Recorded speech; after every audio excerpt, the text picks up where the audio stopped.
Hello, everyone. Welcome to the Athletic School podcast. One more time. Today we have here Coach AB, Amanda Schaefer.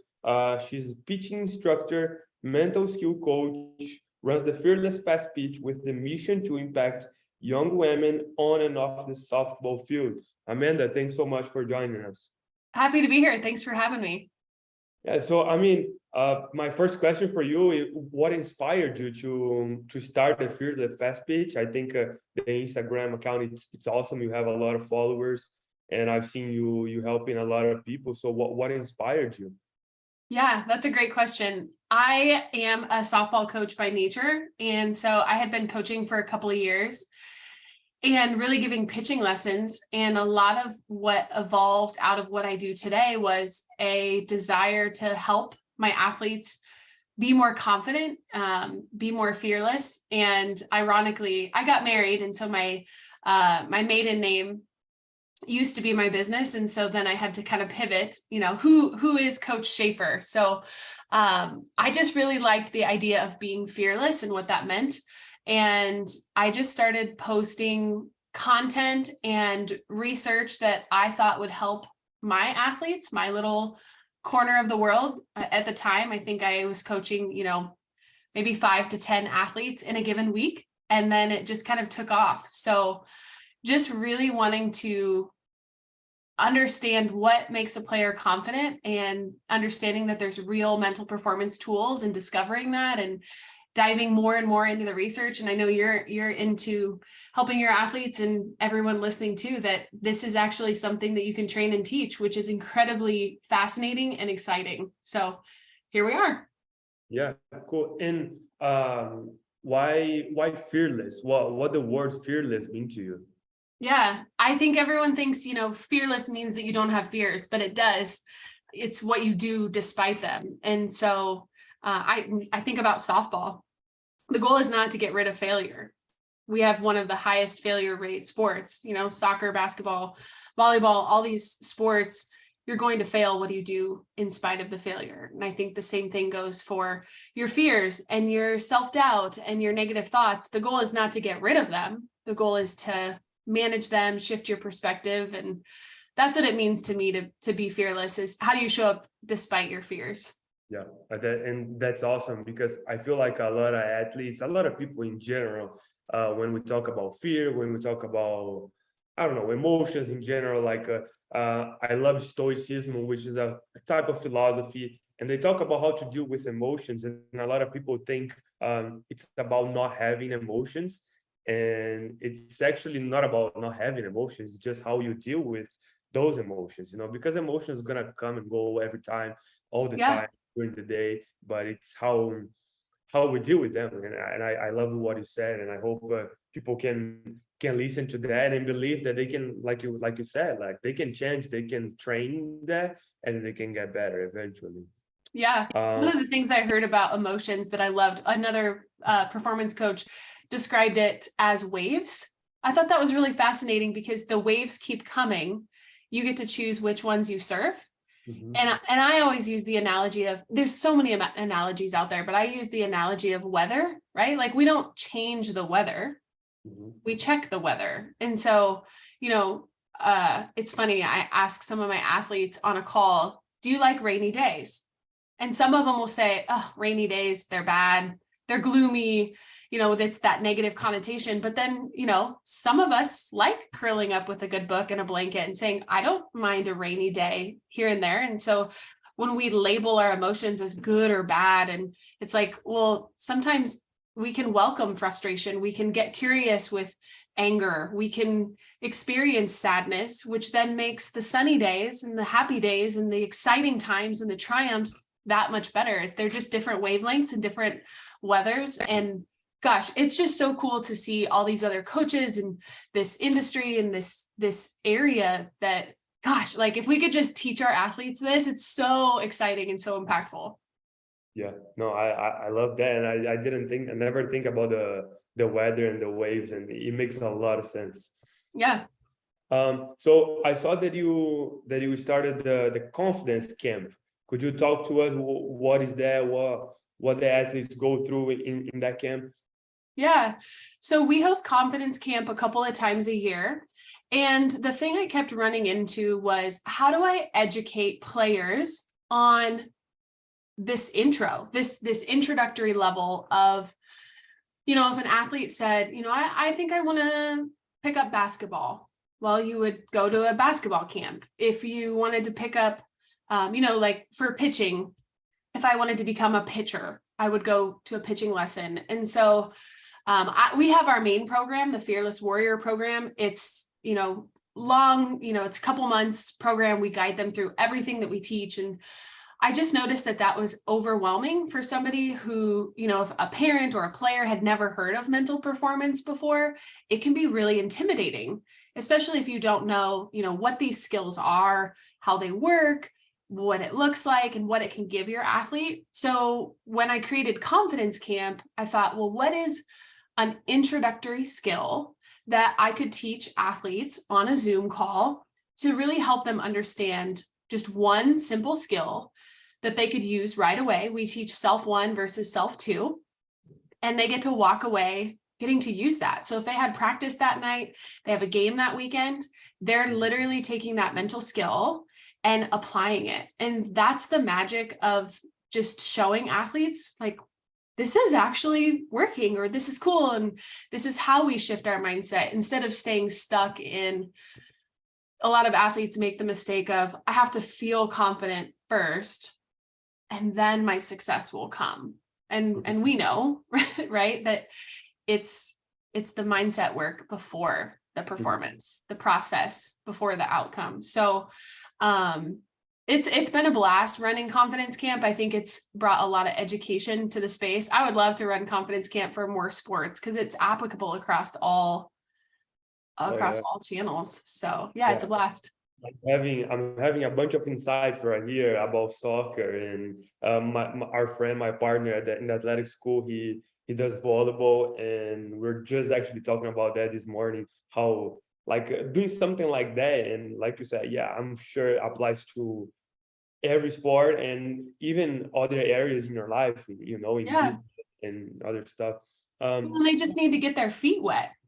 Yes, show them definitely. what's possible. Because I think it can be intimidating too. Of, oh my gosh, if I sign up for mental training, or if mom and dad sign me up for the athletic school or whatever, is there something wrong with me, or I'm mentally weak? And it's the opposite, right? It's like, well, you go to the weight room to get stronger. You go to Confidence Camp to understand how your brain works. Yeah, and I can't remember who said that, but I was the other day I was looking. So tennis, they have those rankings for tennis players, and I think it was Novak Djokovic, one of the top players, and he was mentioning how, like, in the top 100 players, in terms of skills and technical skills, there's no difference between them. It's most of the time it's just about mental, So you get to a point that you cannot develop more skills. It's about how you handle the game, how you do mentally. And I think that's true and applies in so many sports, in so many areas in our lives. You get to a point that there's nowhere, I don't learn anything else besides how to deal with those things, how I'm gonna manage certain situations during the game. So yeah, that's awesome. Right on. Yeah. So how would you describe a player that is playing with confidence? Like how does that work? Yeah, I mean, I think it's different for every athlete, which is really cool. The athletes that have gone through our programs and have gone through coaching sessions, we don't know which of the skills are going to impact them. And that's incredibly exciting too, because what may work for one athlete may not work for another. Like visualization may work incredibly well for a visual learner, and incredibly difficult. I find visualization incredibly difficult, but I loved self-talk. So you think about, well, what does that athlete need? And it all boils down to shifting perspective. So if they can understand and become aware of their thoughts, can we shift those thoughts? And, it just depends on what tool they want to use to do that. So if you need to shift your attention, or, we talk about the peak performance curve, their stress levels, their arousal levels, some athletes need to be super hyped up and some athletes need to be calm and collected. And that all is stemming from discovery. How do you know what you need unless you discover that? So I think that's the fun part about my job, is that every athlete is different. We figure out what they need. We're in the science lab, we're testing these skills, and then they get to use them and give us real-time feedback of, hey, oh my gosh, that worked this weekend. I was in the zone. Great, let's duplicate it. Let's keep finding that success for you. Yeah. And I mean, I don't want to, I want people to go to your confidence camp, but what to do when someone and an athlete lacks confidence, like you talk a little bit about that, about changing perspective and stuff like that. And I love self-talk, and I think being aware is something that helps a lot. But like, what would you say is the first thing that an athlete can do if they lack confidence today, that they can try at practice tonight or something like that?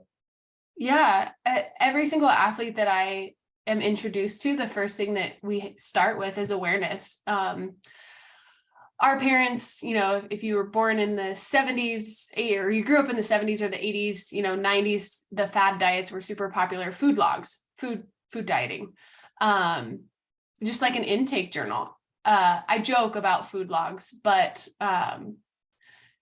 you would basically just write down everything that you ate that day. And how does that apply to the mental game? Basically, what you're doing is you're taking a mental log of your thoughts. So take a notebook to your next practice, to your next lesson, to your next game, and just without judgment, without trying to be right, because I think a lot of athletes, they don't want to get it wrong. Nobody's going to see this notebook. I just want you to write down, what do I actually say to myself? And don't assume and don't guess.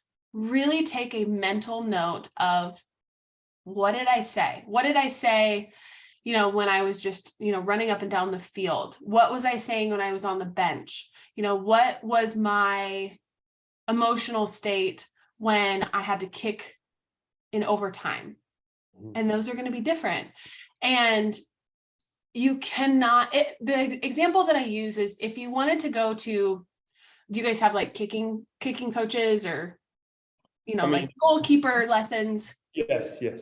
So there's specific areas of your game. If you wanted to go to a coach and say, hey, I want to be a better goalkeeper, or I want to be a better defender, you would have to evaluate where you start from.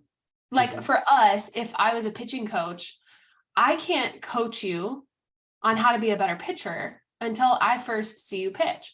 I need to see you pitch. I need to see your form, mechanically, what are you doing physically? And so when we start with that, it's basically a starting assessment of, where are you at mentally? I can't help you as a mental performance coach unless I know, what does your negative self-talk sound like?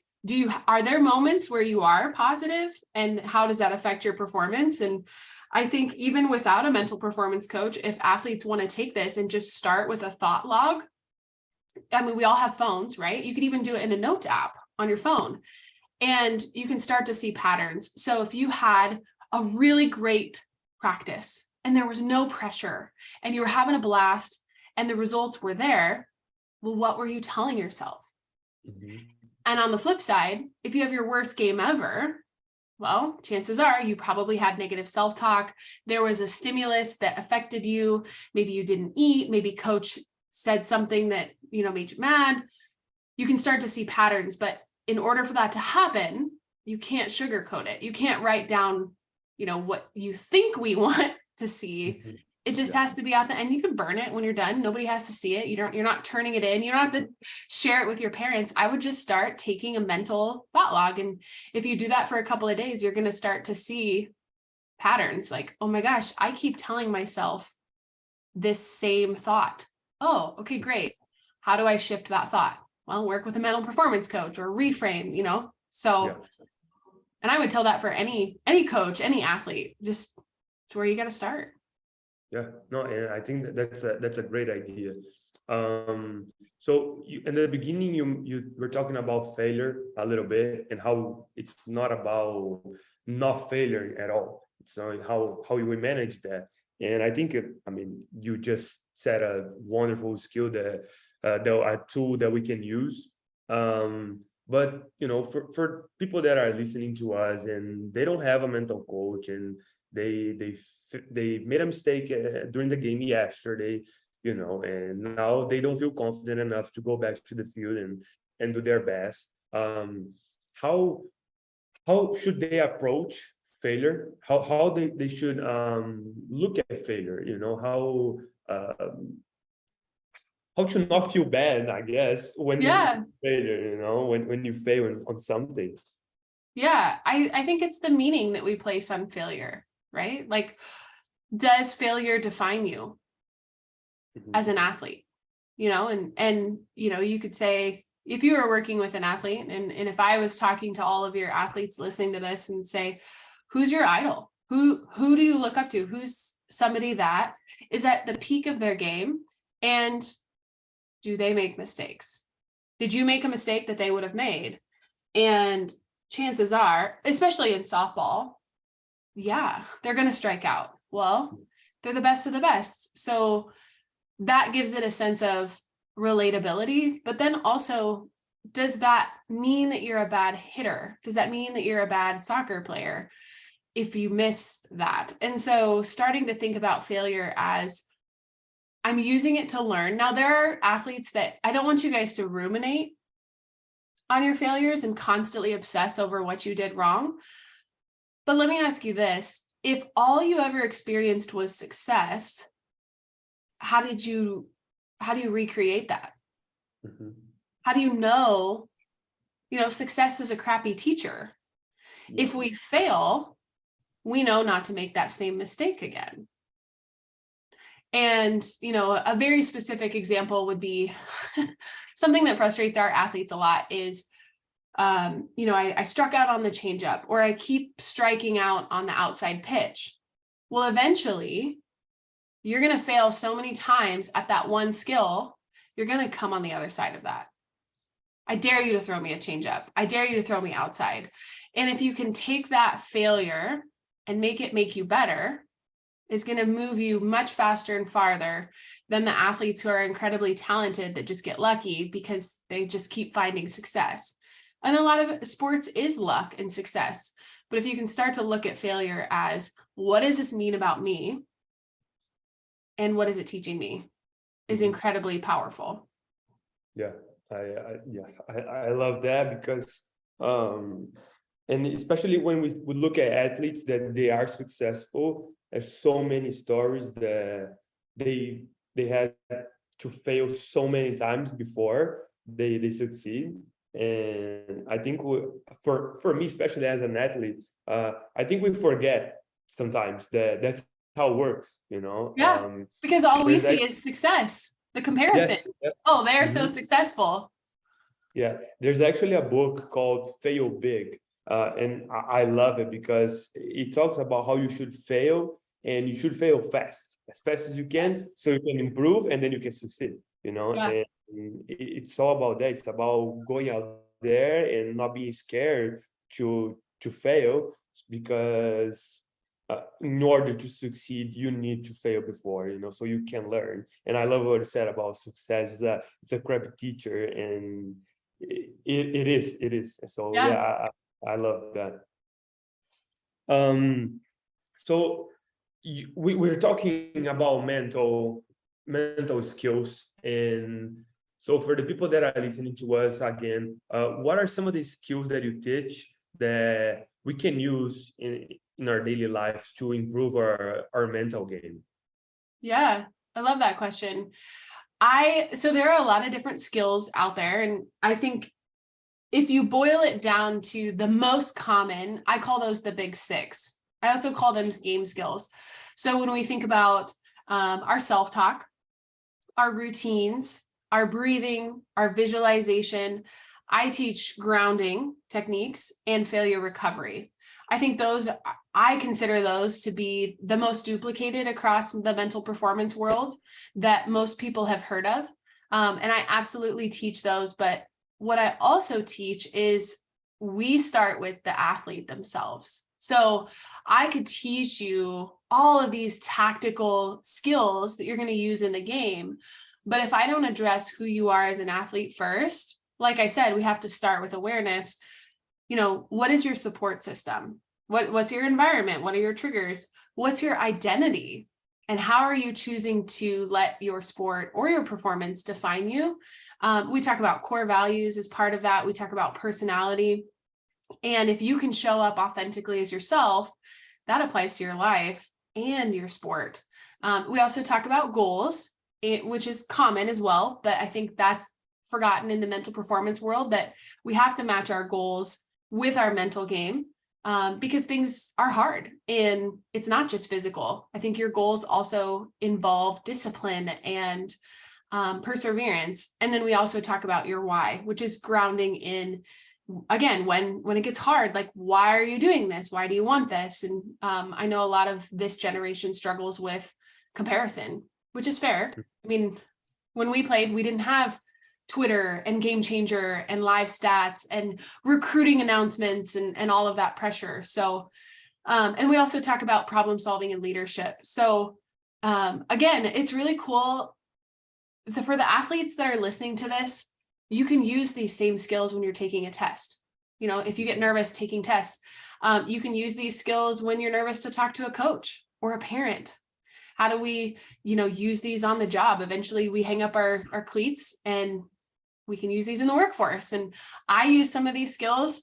This morning I'm getting my kids ready and I can just feel the frustration bubbling over. And all it takes sometimes is a breath, a reset, a grounding. And it's humbling because I'm sure you do the same. We read, we research, we use the same skills that we're teaching our athletes. So it's not that you forget about these. You're definitely going to use these as life goes on.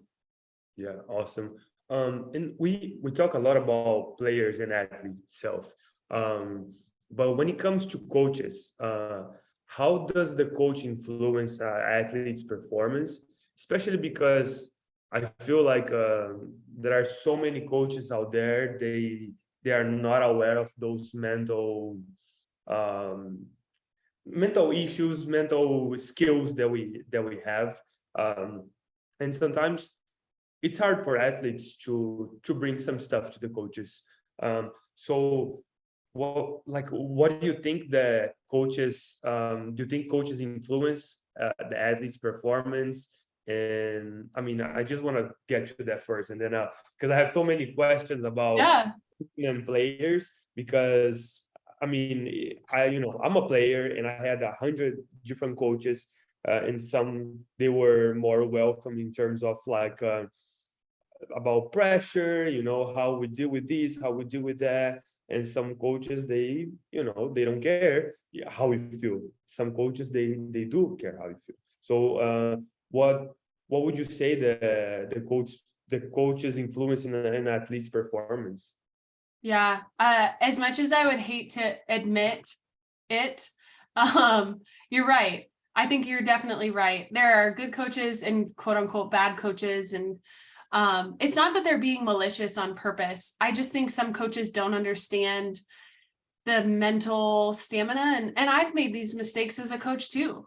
I forget, these are people first. They need to be reminded, hey, you're doing a good job, hey, that was a great effort, even in those moments of failure. So I think about, when a coach definitely has influence, and parents have influences. Our friends have influences on us. If I spoke to the athlete, I think my biggest realization as a player and as a coach is, where are you giving your power away? And what I mean by that is we all have this power, and it's our peace, our inner peace. And if you have this inner mental game, this inner peace, can it be easily shaken? So if you have this little box inside your body that you can imagine is your mental game or your peace, how easily is that shaken? And sometimes when we wear our heart on our sleeve, it's like resting that box on our sleeve. And it would be very easy for a coach to come up and flick that box or shake that box, or a teammate's mean comment, or a bad performance to really shake that inner confidence. And so if you know that that inner confidence is deep within you, the question that you have to ask is, am I going to allow this coach, this comment, this situation to shake my inner peace, to shake my inner confidence? And as you start getting better and better at that, you'll start to realize that good coaches can affect, if we crave praise, I just want my coach to recognize me. You could have the most loving and amazing coach that you desire praise from. Just on the flip side is you could have a very loud, angry, bitter coach that yells at you. What are you making that mean about you? Do they have access to alter who you are as a person? And the answer should be no. But what ends up happening is we let other people's opinions and other outside factors really disturb us and shake us. And so if we can start to take back that power, does this coach change can this coach change me? I will always be Amanda. And I love this sport. Can this coach take away my passion?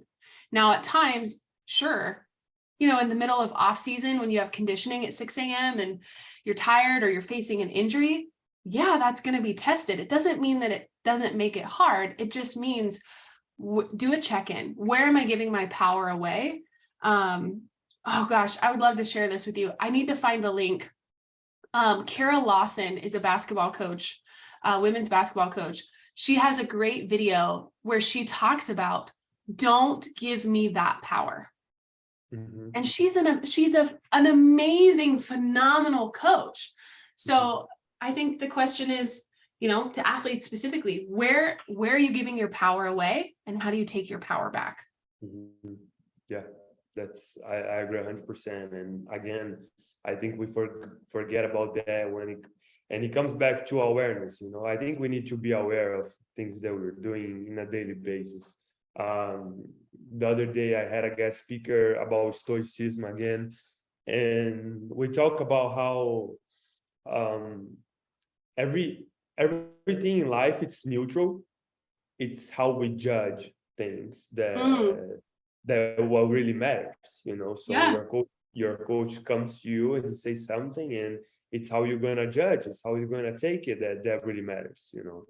So yeah, and I love that, and that's why I love so much doing podcasts and reading those things, because I forget, even though I'm all about that, I forget sometimes, and I forget to apply in my life. Yeah. And those things. Same. Yeah. It helps me yeah. a lot.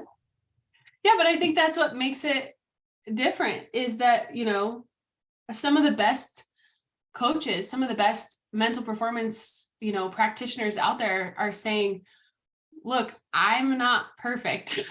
None of us are. This isn't about being perfect.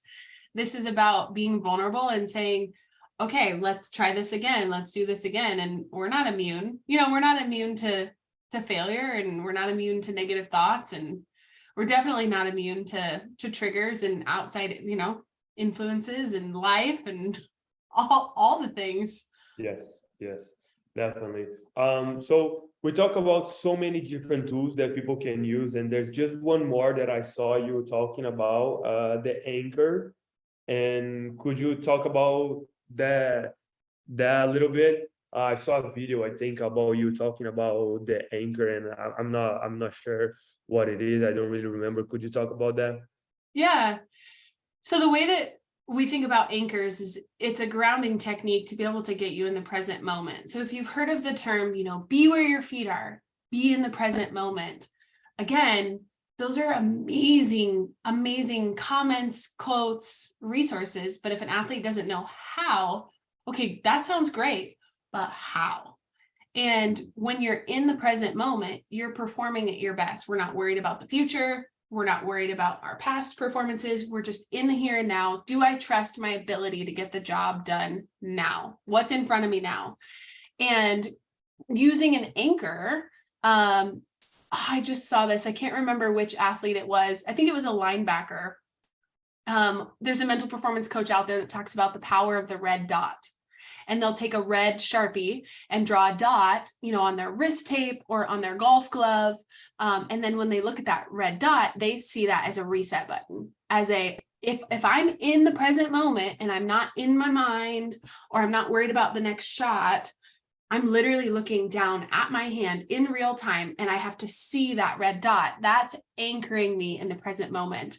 One of the anchors that I used to grab chalk and rub it between my fingers. And I would go back to the back of the pitching circle and I would brush that chalk off. And that was kind of in order to pay attention in the present moment, I was doing something physical. Not necessarily, an anchor is not a tactical skill. So it really has nothing to do with your sport.